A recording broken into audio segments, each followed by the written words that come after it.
I'm just going to go over some final top tips using last year's November 2022 paper. I'm only going to focus on the key parts. I'm not going to go over the experiment, just some points to point out.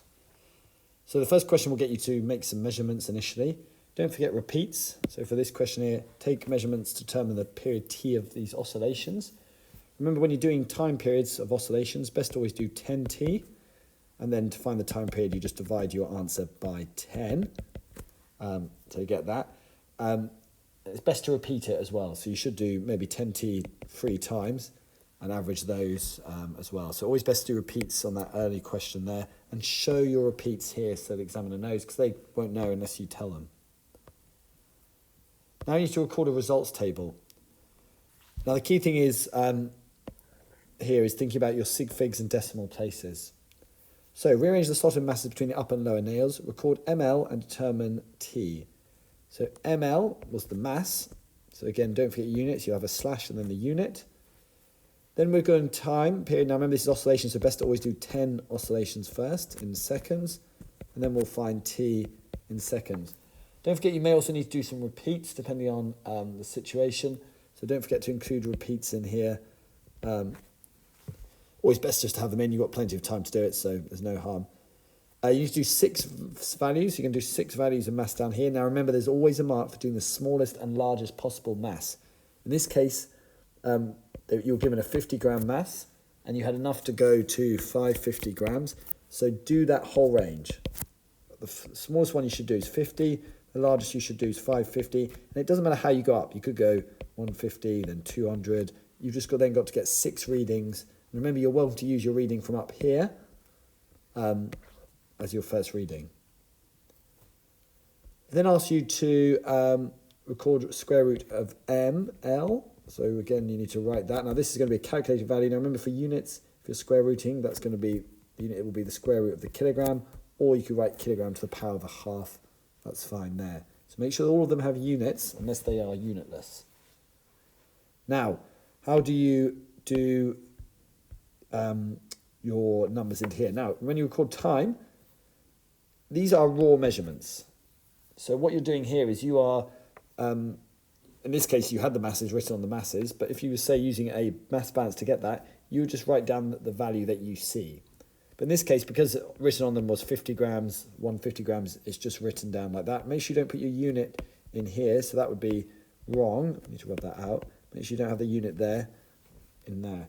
Time can always be to 1 dp, but there's no punishment if you go to 2. Remember, your stopwatch will say something like 12.12, so you can just simplify it to 12.1. That's 1 dp, because remember, there's no way you know that second one accurately because of human reaction. So 1 dp for time is always good. T is a calculated value. Now this is where it's quite important. Let's give some examples. Let's say this is, you get 2.1 here, then you get 12.1 here. So T is a calculated value because you're dividing by 10. So for raw values, you just match the measuring device. So if it's a ruler, it'll be to the nearest 0.1 of a centimetre. Time is to the nearest 0.1 of a second. If you're reading off a voltmeter, you just write down the value you see. So it might be 0.275 or 3 volts. You just write it down.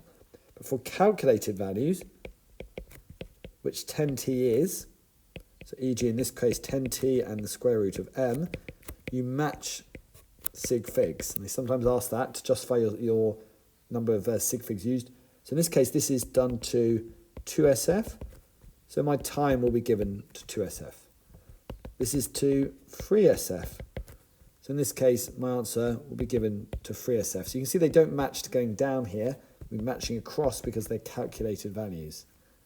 Likewise, for a square root of ml, 50 is, well, 1 or 2 sig figs, probably 2 in this case. So I'll give your answer, whatever square root of 50 is, let's say it's 0.21, it isn't. That would be 2 sig figs, so that would be good. But let's say we had a value here which was 200.1. That would be 4 sig figs. So this value would have to be to 4 sig figs. So say you get 0.5721, that would be 4SF. So you can see that they don't match going down here because it's a calculated value. They're matching with the thing used in the calculation. And you match sig figs for that. Excellent. Determine the gradient of the y-intercept. So then you're plotting a graph. Now, some key things to point out on your graph. Remember, you need a sharp pencil. Make sure you've got that. Make sure you do a sharp cross for yours. Don't do smudges like that. This is wrong. Remember, you will get a straight line. No dot to dot. So when you get your points and say they look something like that, you don't go dot to dot like that. You do one straight line, giving equal weighting to all points. So that would be wrong because it's a bit low. But you're trying to get as many points above and below the line so it represents all the points equally, unless they're anomalous. And if you get anomalous, make sure you label it. First thing you should always do, tells you what's on the y-axis. So t on the y-axis, don't forget your units. And the square root of ml on the x-axis, don't forget your units. Remember, you do not need to start at 0, 0. Just watch out there. Now, some questions have been asked about how we find units here. I'll trust that you know how to find a and b. Remember, you're writing y equals mx plus c underneath. That was on the y-axis. That was on the x-axis. So the gradient is a and the y-intercept is b. But of course, it may be tricky in that. You might need to do a bit of rearranging. To find the gradient, to find the units, and don't forget that we'll ask the units. This will come up today whenever you do your exam. For the units, well, a was just the gradient. So a will have the same units as the gradient. Now, what are the gradient units? Well, if we think about it, gradient is equal to rise over run, or change in y over change in x. So it will just be the units of y and x axes. So the y-axis was seconds, and the x-axis was the square root of a kilogram. So my units for a, which will just equal to the gradient, will be seconds, kilograms to the minus a half. Why? Because remember, square root is to the power of a half, and then minus a half to bring it up to the top. So we get that. And b was the y-intercept, so that will just have units of the y-intercept, which is just the units of the y-axis, and the units of the y-axis are the second. The units here would just be seconds. Let's look at question 2 now. This is the improvement one. So remember, the graph one, you should get reasonably accurate results. This one's a bit dodgy and harder to do. Remember, as you're going, thinking about improvements. For this one, they had to look for a glass block, get some lines, and do some different things around that, moving it up and down. I'll just focus on the key points here. First one is they wanted you to record this height d. Again, don't forget repeats here. Make sure the examiner can see it. It's really quick to do. You've got plenty of time. So just write the values down. So you get 1.1, 2.4, 3.7. Again, this is you measured using a ruler. And a ruler can measure to the nearest 0.1 of a centimetre. So that's the number of dp we do. Estimate the percentage uncertainty. Now, this is one that people are quite unsure about. So in the improvement one, you'll probably get a question like this. Now, what most people do is they say the uncertainty is 1 millimetre and 0.1 centimetres. Let's say we get a value of 1 here as our answer, 1.0. They then divide it by the value and times by 100, which is how you calculate percentage uncertainty. Great, except for, because this is a dodgy experiment, there is no way you can measure this height to the nearest 1 millimetre. You're holding a glass block, your hand's going to be moving a bit, it's hard to line the ruler up. So for this one, and it's always been the second question, the improvement question, the one where you don't draw a graph, go a bit larger here. Make an estimate. I'd say, it's pretty dodgy to measure this, maybe 5 millimetres or 0.5 centimetres as my uncertainty, because it was very hard to line it up. You just need to choose a value here, but it will be bigger than the uncertainty of the device, the ruler in this case. Go a bit bigger, so 2, 3, 4, 5, 6 millimetres. So something like 0.3 over 1 times 100, which give you 30% as your percentage uncertainty. That's fine. So I know it's a bit unscientific, but just go a bit bigger than whatever the smallest division is. Make an estimate there. Then I've got you to do some more stuff. I won't go hugely over that, but again, there's easy marks here for just getting some values. And the mark scheme's pretty vague as well. It's pretty easy to get those. Then you have to calculate two values of k. This is the question that people don't like. Let's say we get 12.1 and 13.0 here. Again, if it doesn't ask for units, we don't need to worry about units. This question will certainly come up for 1 mark. They'll say what they think the percentage uncertainty in the values of k is. And then they'll say, do you support the relationship? Now, if you support the relationship, these should differ by less than 5k.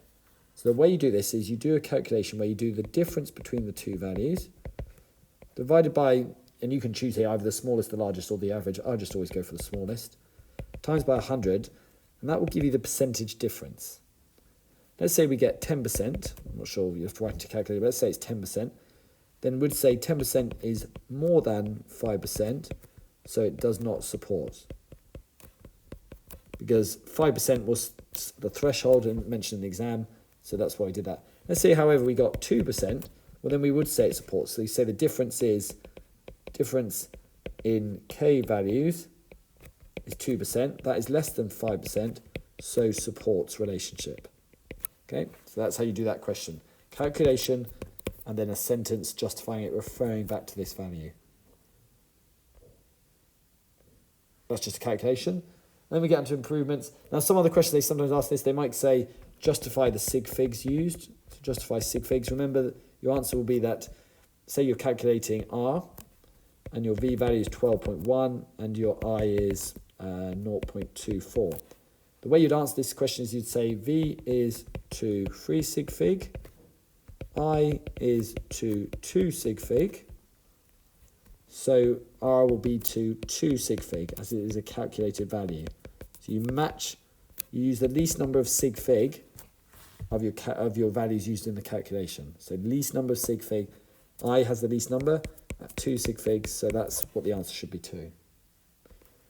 For improvements, remember there's one that you've always got, which you can just write down. You can almost open your paper, write this straight down.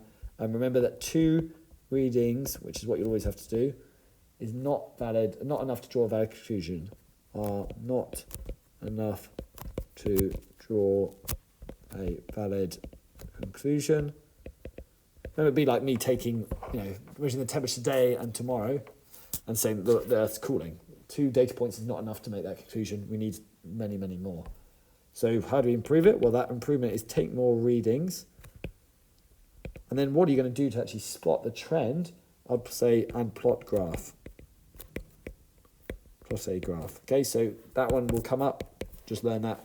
The other ones, remember, just being specific. Think about issues you have. If it's something moving quick, of course, you could talk about using a slow motion camera, but remember you need to play it back frame by frame. You might need a clock in the camera so you can see the time elapsed and so on. So just look through the experiment and think about what things could be improved.